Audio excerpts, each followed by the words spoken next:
Greetings world, we are anonymous. Endgame begins in America as final takedown of Trump begins.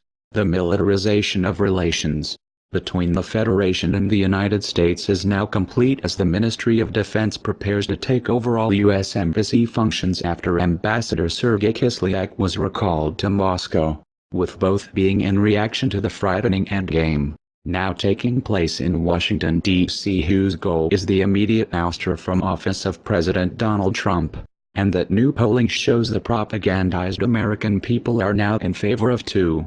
For weeks the Foreign Intelligence Service has been reporting that specialized U.S. military units and American federal police forces have been flooding into the Washington, D.C. region, Virginia, Maryland, preparing for the great event, and that, perhaps, has been most accurately described by the globally known charismatic Christian preacher and evangelist Rodney Howard-Browne, who just yesterday warned his tens of millions of followers of the plot to take down President Trump.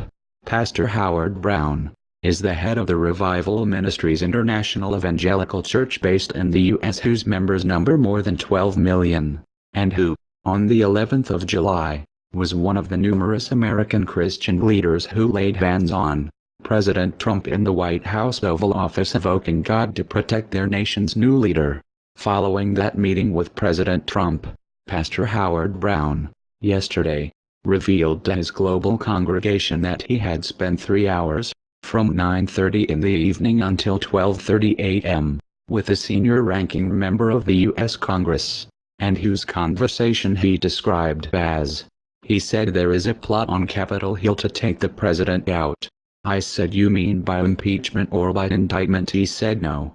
To take him out, he will be removed suddenly from office."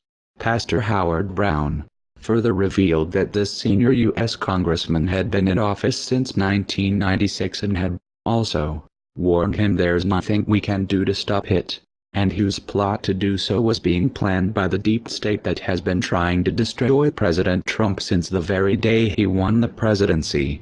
Of the greatest crime committed by President Trump against his deep state enemies necessitating his sudden removal, is his plan to end all illegal U.S. wars of aggression so that he can use the trillions of dollars spent on this madness to rebuild his own nation, with one of his own top military leaders, Special Operations Command Chief of the U.S. Army General Raymond Thomas III, acknowledging that American forces are fighting in a sovereign Syria where they will likely have no ability to stay if their presence is questioned in terms of international law, and General Thomas adding, "We're bad day away from Russians asking, 'Why are you still in Syria?'"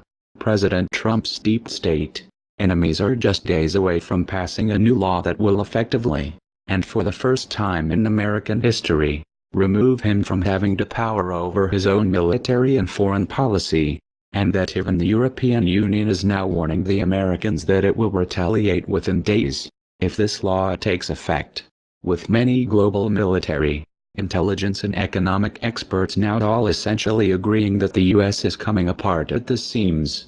The noted Swiss economist Egon von Greyerz has most accurately described what is now occurring by his stating that we are now in the frightening endgame, and who further described why this happening by his saying, "The gullibility of people today is exacerbated by the power of the internet and social media. Anything we read is accepted as fact or the truth, while a major part of it is just fake news.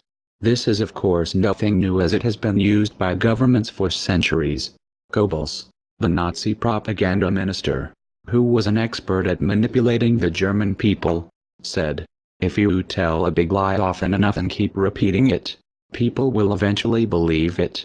The power of the internet and other media has facilitated spreading news and propaganda to billions of people, and very few can distinguish if they hear or read real news or fake news. Operating under no such fake news delusions, though, and knowing how close the U.S. is to complete chaos upon the ouster or assassination of President Trump, the Ministry of Defense has now taken control of all diplomatic functions regarding the United States and has appointed Deputy Minister of Defense Natalie Antonoff to be the new Federation Ambassador to America, as it is fully expected that the Federation will be dealing with, at least, A U.S. military junta controlling this country rather than its democratically elected leaders.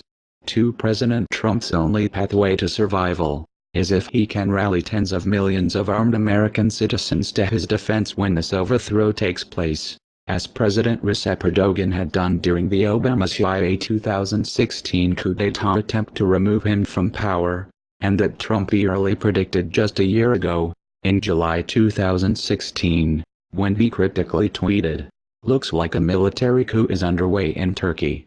They're taking their country back. Will be the same in the US soon if I'm president. We are anonymous."